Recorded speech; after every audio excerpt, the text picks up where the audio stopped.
that the devil has sought to sift you as wheat, but I've prayed for you that your faith would not fail. Yes, your faith. Because so long as your faith is standing, whatever the devil seeks to do has no impact. If Peter would believe enough, then he can resist every force. Your faith is the strength of your heart and the strength of your spirit at any particular point in time. To be spiritually strong is not how much you pray, but how much you believe. And your prayer is to feed your faith to win every battle. When the devil was seeking after Job, Job's faith had him all covered up. But he had a fear that could make the serpent break the hedge. But his fears regard the things without. So those were the things the enemy could touch. Far from without, he loses his possession, his farms, his cattle.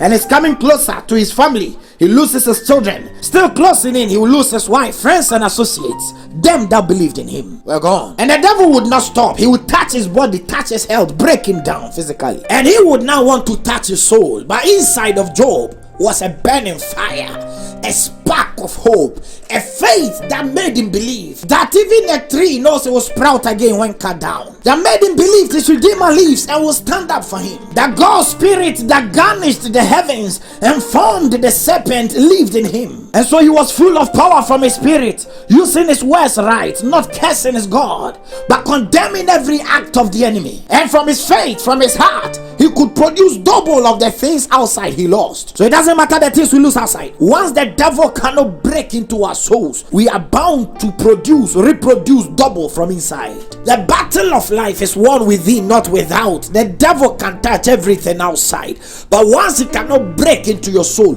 once he cannot break your faith, you are bound to win. And he knows that. Every power knows that. You can't break me and you can't break my life. Now this is how the whole thing goes. Enemies want Ajua to fail a business, so at night they meet to orchestrate and use the tool of projection to break Ajua's faith and have power over her during the day.